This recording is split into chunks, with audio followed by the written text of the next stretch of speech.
Bienvenue dans ce journal. Le représentant du Vatican auprès des églises de Guinée et du Mali chez le chef de l'État. En toile de fond, l'organisation des prochaines élections législatives. L'opposition projette d'occuper à nouveau les rues, une décision qui intervient au moment où les examens nationaux sont officiellement lancés sur toute l'étendue du territoire national. La nouvelle inquiète les parents d'élèves et les encadreurs. La CENI s'active pour conférer aux prochaines élections législatives toute leur transparence. Le chargé de communication de l'institution et un expert étaient face à la presse pour apprendre aux hommes de médias la conduite à tenir dans ce processus. Mesdames et messieurs, bonsoir. C'est le moment de faire le point sur l'actualité que nous ouvrons sur ce décret D/2013 numéro 096/PRG/SGG portant création, attribution et fonctionnement de la Commission nationale de réflexion, de prévention et d'action sur les violences liées aux manifestations politiques et publiques. Le président de la République décrète. Disposition générale, article 1, il est créé une commission nationale de réflexion et prévention d'action sur les violences liées aux manifestations politiques et publiques. Attribution, article 2, la commission de réflexion, de prévention et d'action sur les violences liées aux manifestations politiques et publiques est chargée de réfléchir sur les causes, les ressorts, les paramètres et les modalités de ces violences, mener des réflexions préventives sur les phénomènes et les pratiques de violence à l'occasion des manifestations, des marches, des meetings et tout autre rassemblement public ou politique, faire des propositions de solutions de prévention et d'action contre ces violences et leurs conséquences. Proposer des solutions pour permettre un exercice normal et régulier de tous les droits démocratiques à l'occasion de l'expression des droits fondamentaux et des libertés publiques et des libertés politiques et publiques dans le respect des lois et de la sécurité des personnes et de leurs biens. Article 3, pour accomplir sa mission, la commission de réflexion, de prévention et d'action sur les violences liées aux manifestations politiques et publiques est composée de 2 représentants des organisations de défense des droits de l'homme, 2 représentants des confessions religieuses, 1 représentant des organisations de défense des droits des enfants, 1 représentant des organisations féminines, 1 représentant du syndicat, 1 représentant de l'université, 2 représentants des médias, 1 représentant du barreau, 1 officier de sécurité à la retraite ou expert des questions de sécurité, 1 magistrat à la retraite, 2 représentants des associations de jeunesse, 1 sociologue, 1 juriste, 1 représentant du corps médical. Article 4, le président et les membres de la commission sont nommés par décret du président de la République. 3. Fonctionnement. Article 5. La commission établira un règlement intérieur qui fixera son mode de fonctionnement. Article 6. Les dépenses de fonctionnement de la commission sont imputées au budget du ministère des droits de l'homme et des libertés publiques. Article 7.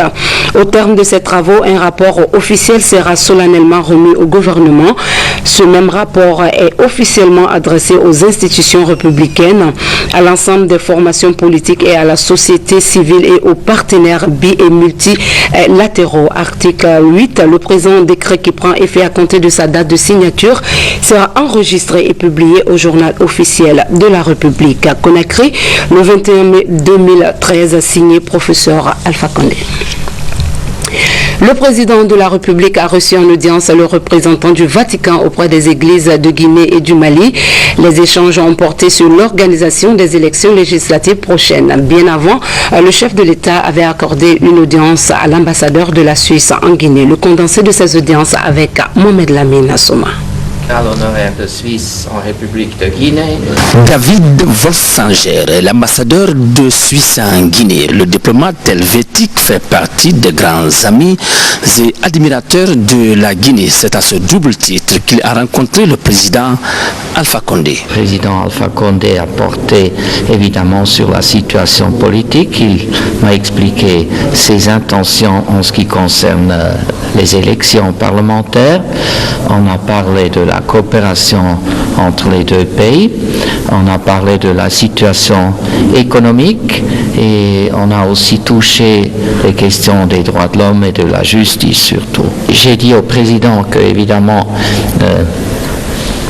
la décision sur la tenue des élections parlementaires est une décision qui appartient tout seul à la Guinée et au président de la Guinée, que la Suisse se sent proche de la Guinée dans ce processus, que nous allons l'accompagner, notamment à travers l'Organisation des Nations Unies, à travers l'Organisation de la francophonie, mais que, à notre avis, la qualité et la condition des élections étaient plus importantes que la date elle-même.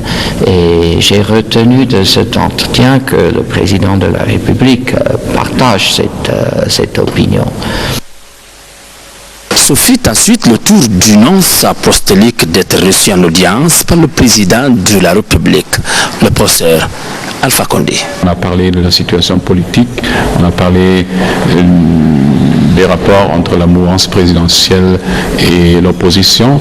Ça occupe beaucoup de gens et nous avons discuté cela. J'ai remercié le président de la République pour son souci en faveur de la liberté religieuse. La liberté religieuse est connectée à un État laïque et le président fait beaucoup pour protéger la laïcité de l'État. Ça, c'est un grand merci que j'ai exprimé au président qui vraiment a un souci de la laïcité de l'État. Comme pour dire que les amis du peuple de Guinée se sentent très concernés par la stabilité et le développement de ce beau pays d'Afrique de l'Ouest. Triste catastrophe naturelle à Oklahoma City, c'est aux États-Unis d'Amérique. Cette banlieue vient d'être secouée par un important séisme, bilan 54 morts et des dégâts matériels considérables. À suivre. Digne d'un film fantastique, cette tornade géante a dévasté lundi la banlieue d'Oklahoma City dans le sud des États-Unis. D'une puissance rare, jusqu'à 3 km de large, des vents de 320 km/h, la trombe gigantesque a ravagé des dizaines d'hectares. Bilan encore provisoire, une centaine de morts dont une vingtaine d'enfants. Course contre la montre pour les sauveteurs qui cherchent des rescapés sous les écoles, les maisons, les hangars jetés à terre. Des dizaines de milliers de personnes sont à présent sans gaz ni électricité. L'état de grande catastrophe naturelle a été déclaré.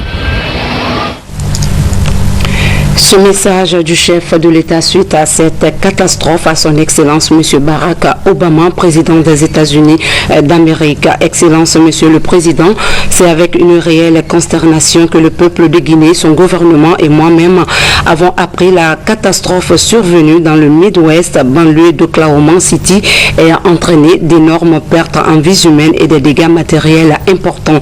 En cette douloureuse circonstance, vous me permettrez, Monsieur le Président, d'adresser mes sincères condoléances au peuple américain ainsi qu'aux familles éplorées. Je prie Dieu le Tout-Puissant et le très miséricordieux de les accueillir dans son paradis éternel. Recevez, Excellence, Monsieur le Président, l'expression de ma profonde compassion. Conakry, le 21 mai 2013, signé professeur Alpha Condé. La République de Suisse a un nouveau consul général honoraire en Guinée. Il s'agit de El Hadj Amadou Diallo qui jusque-là est le consul de l'Autruche en Guinée. Un cocktail a été organisé à cet effet où les ressortissants de la Suisse résidant dans notre pays ont exprimé leur satisfaction. Abdoulaye Diallo nous signe ce reportage. Amadou Ningelande Diallo est désormais le nouveau consul général honoraire de la Suisse en Guinée. Une nouvelle hautement appréciée par les ressortissants de la Suisse résidant en Guinée. Ils l'ont exprimé au cours de ce cocktail organisé pour fêter cette nouvelle. La chance maintenant d'avoir un consul de Suisse qui est un Guinéen, qui connaît son pays, qui aime son pays, mais qui est aussi critique, qui observe, qui connaît les difficultés de son pays, qui connaît l'Europe, qui a une grande sympathie pour la communauté européenne et en particulier suisse et autrichienne. Le promu salue les autorités de la Suisse pour la confiance placée en lui. Il promet de se mettre au service des ressortissants et de ce pays ami à la Guinée. Nous mesurons le degré de confiance et de responsabilité qui nous incombe, mais nous assurons que nous ferons le maximum que nous pouvons pour assurer à bien notre noble mission. Pour cela,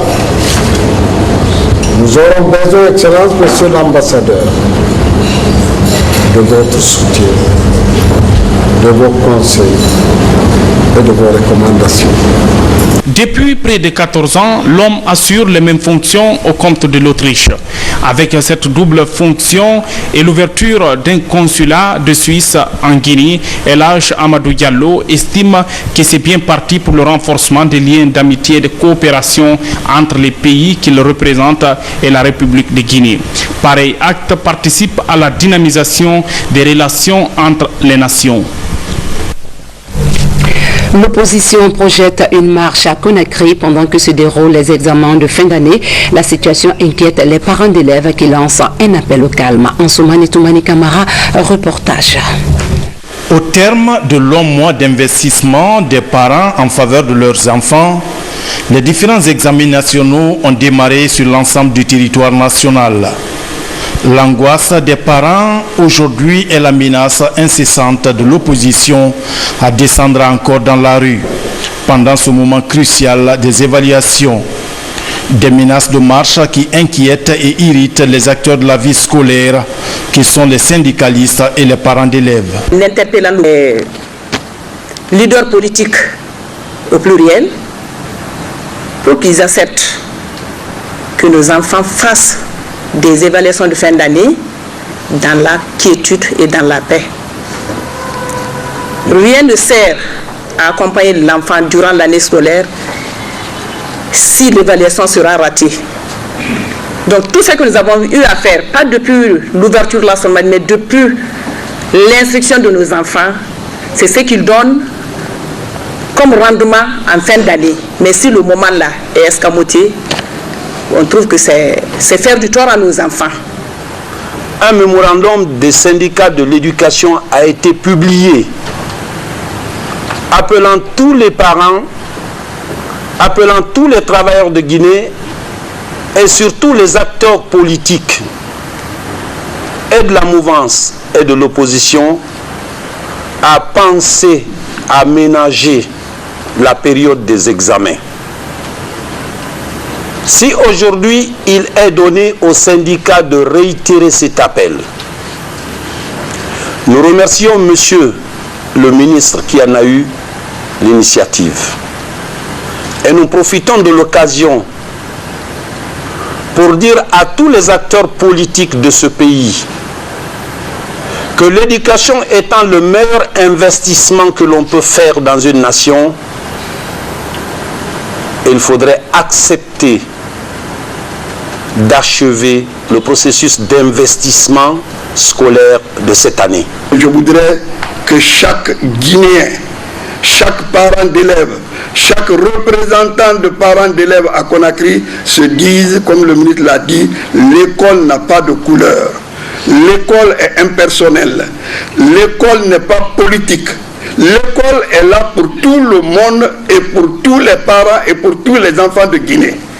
Donc, au nom de monsieur le gouverneur, je lance un appel à tous les chefs de quartier, à tous les représentants des mairies, à tous les citoyens de Conakry de faire en sorte pour que chacun conseille ses enfants, pour que chacun sache que ces enfants-là sont en train de jouer un moment dans leur avenir. Ces enfants sont issus de toutes les familles du pays et perturber le bon déroulement des examens de fin d'année académique, c'est causer du préjudice aux futurs serviteurs de la patrie. Les syndicalistes interpellent. Il faut que ça cesse. Trop, c'est trop.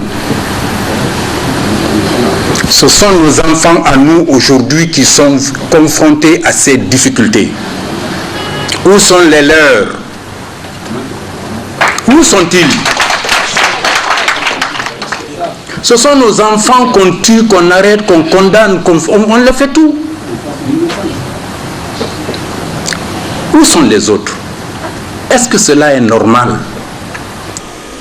La dernière marche de l'opposition avait considérablement perturbé le déroulement des cours. On a même enregistré des blessés parmi ces jeunes élèves qui regagnaient leur domicile.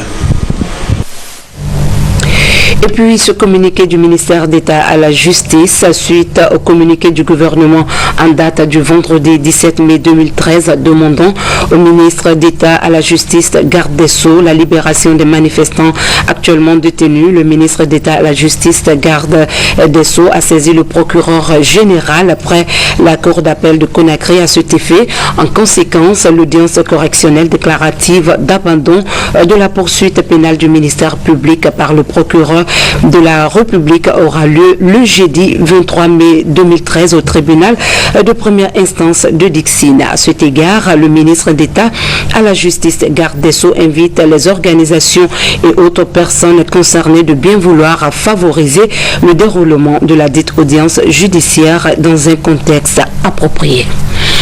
La première étape des examens a bien débuté sur toute l'étendue du territoire national. À Kessidegou, c'est le ministre délégué au budget qui a présidé hier la cérémonie du lancement des épreuves de l'examen d'entrée en 7e. François Marat. Ils sont 6182 candidats à l'examen d'entrée en 7e année, dont 2725 filles réparties entre 24 centres d'examen, affronter cette année les épreuves dans la préfecture de Kessidegou. Placés cette année sous le signe tolérance zéro vers l'excellence, ces élèves apprécient la qualité des sujets et se disent confiants. Je suis prête, oui, je vais bien traiter.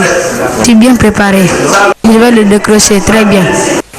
Pour les autorités préfectorales en charge de l'éducation, toutes les dispositions pratiques ont été prises pour le bon déroulement de ces examens.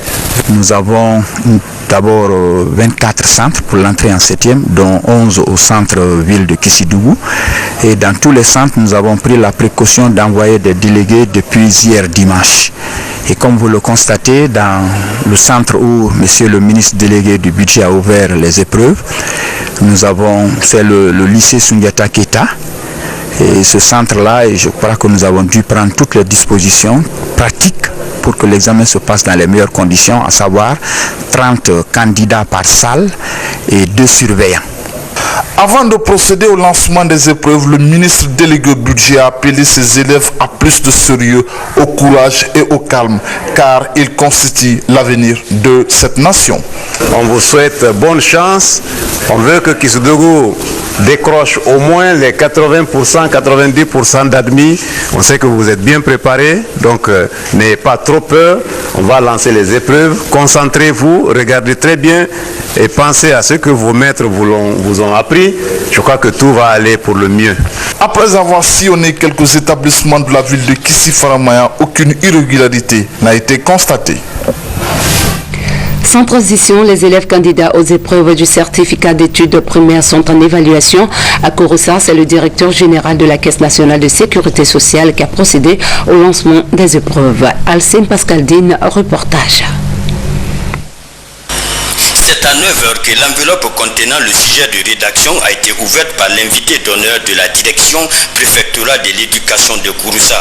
185 candidats, dont 81 filles, prennent part à cet examen d'entrée en 7e année. C'est l'école primaire Kamarala et le centre d'examen à Kouroussa. Le directeur général de la Caisse nationale de sécurité sociale et le préfet se sont réjouis de l'atmosphère qui règne dans ce centre.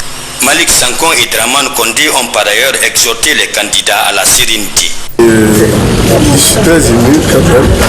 Je pense que ça fait frémir. Normalement, c'est normal que ça donne du stress. Mais je suis content que la salle où j'ai ouvert l'enveloppe, il y a assez de jeunes filles. Car le combat futur pour le développement de ce pays passe par la grande émancipation des femmes. Et en voyant les jeunes filles qui sont aujourd'hui scolarisées à Internet, ça me rassure pour l'avenir. Je suis très heureux de poser la séance. Les impressions sont que les jeunes, nous sommes certains qui sont prêts. C'est vrai, ils sont un peu stressés. Mais dans l'ensemble, ça a toujours fait un succès. C'est très certain que les résultats seront très positifs et les enfants seront très bons. Placés sur le signe tolérance zéro et de l'excellence, ces examens se dérouleront conformément aux normes conventionnelles exigées par les autorités en charge du système éducatif guinéen. Le consigne qui a été donné par le ministre, nous sommes là pour appliquer cela. Non seulement pour empêcher la fraude, et appliquer aussi la tolérance zéro.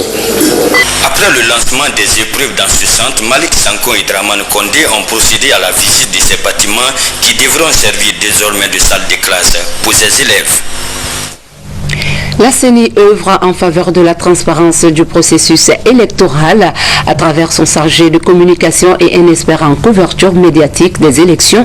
L'institution a entretenu les journalistes de la presse nationale sur les mécanismes d'une meilleure couverture du processus. Compte rendu de cette rencontre avec Makemedozo. Le responsable de la communication de la CENI devant la presse. À ses côtés, un expert en communication de Radio France Internationale RFI. Yero Kondé et Laurent Koro, avec les journalistes de la presse nationale, échangent sur la couverture des événements en période électorale. Objectif, préparer les journalistes à une meilleure communication sur des opérations du processus électoral. Une consigne à observer durant toutes les opérations, notamment le vote, le décompte et la centralisation des données. L'objectif de la synergie des radios, c'est que les radios privées de Guinée puissent se mettre ensemble pour assurer à la veille du scrutin, le jour du scrutin et les jours suivants, une couverture la plus complète et la plus professionnelle possible de ces législatives.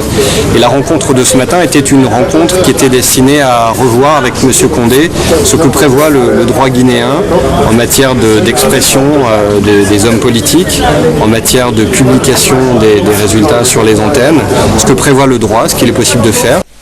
Les journalistes ont sollicité l'obtention des lettres d'accréditation pour faciliter la couverture de toutes les opérations du processus électoral. Une doléance de la presse à laquelle le responsable de la communication de la CENI est favorable. La CENI met à leur disposition d'abord toutes les informations nécessaires, idoines, et ensuite la CENI ouvre ses portes et met à leur disposition tous les commissaires susceptibles d'intervenir de façon à apporter les informations indispensables à ça. Le directeur de la communication de la CENI a réitéré la volonté de son institution à bien collaborer avec la presse nationale guinéenne. En parlant de la CENI, nous recevons pour vous comme invité Madame Kamara Djenabou Touré, directrice adjointe de la planification à la CENI. Bonsoir Madame. Bonsoir Madame. Quelle est la situation du processus électoral en Guinée aujourd'hui? Aujourd'hui, nous avons fini les opérations de révision des listes électorales sur le terrain. Et actuellement, nous procédons à la remontée et à la transmission des données au niveau du site central pour préparer éventuellement l'impression des listes provisoires électorales. Ok. Est-ce que vous pouvez rapidement nous parler de la suite des opérations de révision? La suite des opérations, c'est que actuellement, il y a les données qui sont remontées et vont suivre un dédoublonnage, c'est-à-dire une comparaison d'un électeur qui rentre dans la base de données avec l'ensemble des électeurs qui existent dans la base de données pour voir s'il n'y a pas un électeur ou un citoyen qui s'est fait enrôler 2 ou 3 fois, et c'est possible, les doublons seront arbitrés et traités. Ensuite, nous allons procéder à l'affichage des listes électorales provisoires. D'accord. Merci Madame. Merci. Et je voulais juste vous dire que actuellement, expliquer aux citoyens qu'après l'édition des listes électorales, nous allons faire la publication des listes provisoires et ensuite éditer les cartes d'électeurs. C'est pour dire à tous les soutiens guinéens qui se sont enrôlés cette fois-ci, qui vont avoir leur carte d'électeur, mais aussi aux citoyens guinéens qui ne sont pas passés devant les cales pour s'enrôler, qui existent dans la base de données déjà, qui ont la carte d'électeur bleue de 2010, qui vont avoir des nouvelles cartes d'électeurs, ils pourront partir voter avec leur nouvelle carte d'électeur. Donc ils sont pris en compte, il ne faut pas que les gens se fassent des soucis. Tous ceux qui ont été électeurs de 2010 se retrouvent encore électeurs en 2013. Merci pour la précision. Merci beaucoup. Les travaux de la réunion préparatoire des États généraux du secteur de la pêche et de l'aquaculture ont démarré hier à Conakry. Avec l'appui des experts étrangers, cette rencontre doit aboutir à la production des documents techniques qui serviront de support au déroulement des prochains États généraux de la pêche. Compte rendu des travaux avec Mamadi Biassama. La réunion technique préparatoire des États généraux de la pêche se tient à Conakry. Avec ses experts étrangers, la réunion devra produire une synthèse du diagnostic de l'état actuel du secteur de la pêche et de l'aquaculture. Le programme de société du professeur Alpha Condé a signé un double objectif au secteur de la pêche. Le premier objectif, c'est l'exploitation durable des ressources halieutiques. Le deuxième objectif, c'est la contribution des produits de la pêche à la sécurité alimentaire du pays. Ces deux objectifs ne peuvent harmonieusement se compléter qu'à travers une politique cohérente et des stratégies bien définies. Je crois que le but ultime des États généraux, c'est de permettre au pays d'avoir une nouvelle politique de pêche et que cette nouvelle politique de pêche puisse permettre de satisfaire les deux objectifs.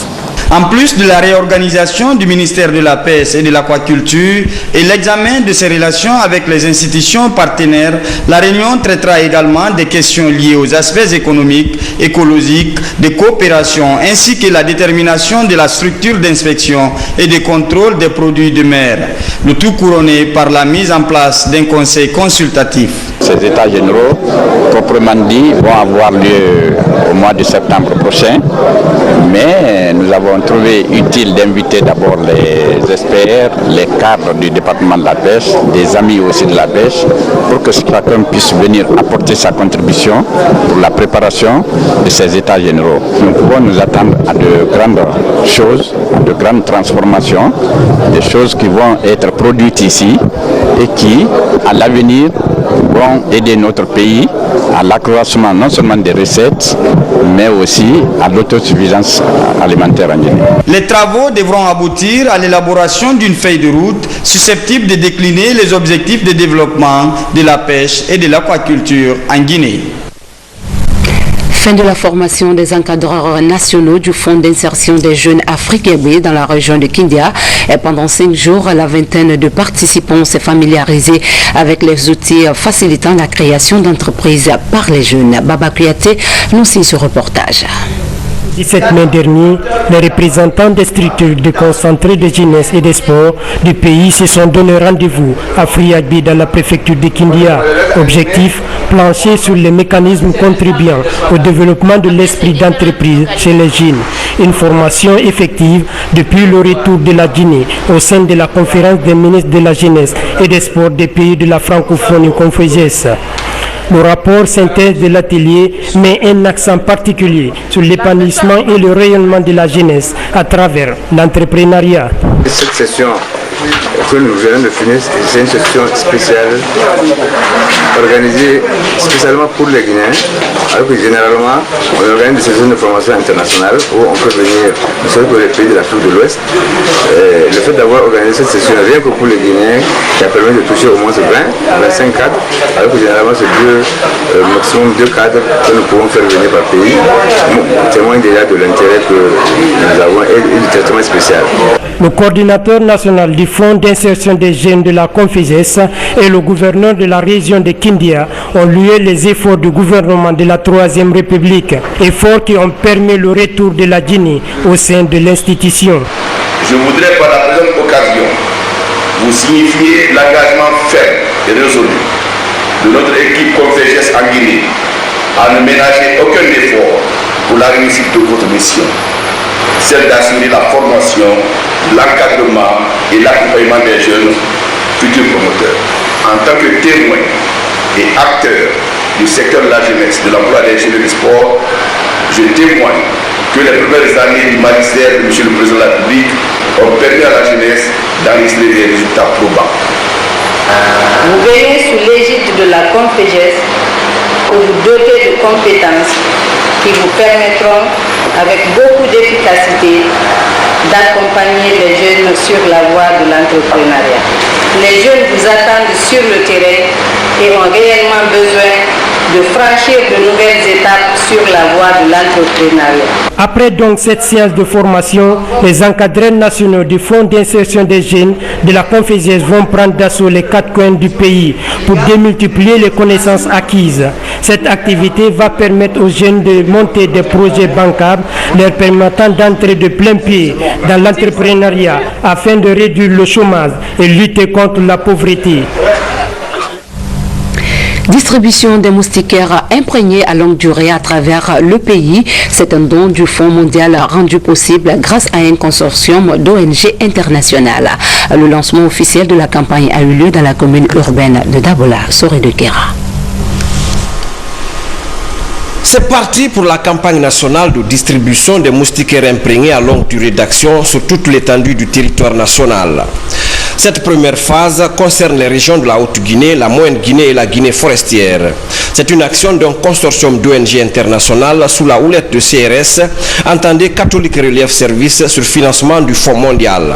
Elle vient renforcer les capacités du ministère de la Santé dans la lutte contre le paludisme, considéré comme la première cause de consultation et d'hospitalisation en Guinée. Pour combattre cette maladie qui constitue aujourd'hui un fléau national, les partenaires de la Guinée ont décidé d'unir leurs forces pour appuyer les efforts du ministère et du gouvernement guinéen. C'est dans ce cadre qu'un consortium d'ONG internationales a vu le jour afin de soumettre une proposition de financement au Fonds mondial de lutte contre le paludisme, le sida et la tuberculose. Ces moustiquaires constituent une barrière mécanique et ensuite ça constitue une barrière chimique. Dès que les moustiques rentrent en contact de ces moustiquaires, qui ne sont pas nocifs pour la population, sont plutôt nocifs pour les moustiques et les punaises même qui sont dans nos matelas. Les moustiquaires doivent être utilisés 7 sur 7, 24 heures sur 24 et 12 sur 12. Cet appui en faveur des couches vulnérables est la matérialisation de la volonté du gouvernement et ses partenaires à réduire de 50% le taux de mortalité lié au paludisme d'ici 2016. Les bénéficiaires, que sont les femmes enceintes et les enfants de moins de 5 ans, apprécient la démarche, en témoigne cette mobilisation spontanée des populations de Séré dans la commune urbaine de Mamou. Le thème retenu pour cette campagne est contre le paludisme. Agissons maintenant. En effet, malgré les progrès réalisés par le ministère de la Santé et de l'Hygiène publique, cette pathologie reste une priorité de santé publique. Le slogan de la campagne contre le paludisme Agissons maintenant vient à point nommé pour répondre aux attentes des acteurs impliqués dans la lutte contre le paludisme. C'est pourquoi j'invite tous les partenaires au développement à soutenir davantage le département de la santé pour une lutte efficace et harmonieuse contre le paludisme. Plus de 3 millions de moustiquaires seront gratuitement distribués à des bénéficiaires préalablement identifiés pour ce premier volet. Le message des différentes troupes culturelles a donc porté sur les moyens de prévention du paludisme, mais aussi l'utilisation des moustiquaires, une utilisation dont la durée minimale est de 3 ans. Et c'est à Sekouba Kandja Kouyaté de clôturer en beauté le lancement de cette campagne. Des jeux de maillot pour les équipes de basketball, football et de volleyball de la préfecture de Kissidougou. C'est un geste du président de la République à la jeunesse de cette localité, François Marat. Le don vise à relancer le sport à la base dans les différentes sous-préfectures, districts, quartiers de la préfecture de Kissidougou. Il est composé de jeux de maillot de basketball, volleyball et de football. Un geste qui soulage les bénéficiaires. C'est une grande première pour voir un tel geste Et merci à Monsieur le Président de la République. La jeunesse de Kissidougou est très engagée pour soutenir le programme de Monsieur le professeur Alpha Condé. Et nous le remercions beaucoup de ces dons qu'il vient de nous offrir à Kissidougou. Et j'espère bien la jeunesse de Kissidougou sont déjà au pied pour vraiment mettre des actions que le président est en train de mettre pour la jeunesse de Kissidougou et pour la jeunesse de la Guinée entière. Avant de procéder à la remise de ces différents jeux de maillots aux représentants de ces différentes équipes, le ministre Diaré a appelé les jeunes de Kissidougou à la paix, la cohésion sociale, à la formation et à plus de responsabilités. Vous avez suivi le discours du président de la République qui a dédié son premier mandat à la jeunesse et aux femmes. Jeunes de Guinée, vous devrez être fiers de cela, parce qu'on sait que l'avenir c'est vous. Mais l'avenir ne se prépare pas dans la dispersion, dans l'inconscience, dans l'insouciance. L'avenir ne se prépare pas sans effort. Le gouvernement peut faire ce qu'il doit faire ou ce qu'il a à faire. Mais vous également, vous avez des devoirs. D'abord vis-à-vis de vous-même et ensuite vis-à-vis de la société. Ce don intervient au moment où le besoin d'équipement sportif se fait sentir au sein des différentes équipes de football, de basketball et de volleyball de Kissidougou. L'exercice devait permettre à la préfecture de Kissidougou de bâtir des équipes compétitives à l'échelle nationale et africaine. Et pour terminer, dans le cadre des éliminatoires de la Coupe du Monde Zone Afrique-Brésil 2014, la Guinée reçoit le 9 et le 16 juin prochain en match retour le Mozambique. Un point de presse a été animé à cet effet par le sélectionneur du CINI pour rendre publique la liste des 23 joueurs. Kadjatou Traoré. Ce point de presse était essentiellement axé sur les préparatifs des deux matchs comptant des éliminatoires retour de la Coupe du Monde au Brésil 2014. La Guinée qui reçoit le Mozambique le 9 juin et 6 jours après, le Zimbabwe, c'est-à-dire le 16 juin, apprête ses armes pour bien négocier ces deux rencontres. Car pour espérer se qualifier au deuxième tour des éliminatoires, il faut gagner toutes les rencontres de Conakry. C'est pourquoi un match amical est prévu à Paris le 1er juin contre la RDC avant les rencontres du juin, ici à Conakry. Pour l'occasion, 23 joueurs ont été convoqués par l'entraîneur Michel Doucier, dont entre autres Kemoko Kamara qui signe son grand retour. On y retrouve également de nouvelles figures comme Landel Guy Michel du Mans et Sanko Mbaïsama qui évolue à Gang en France.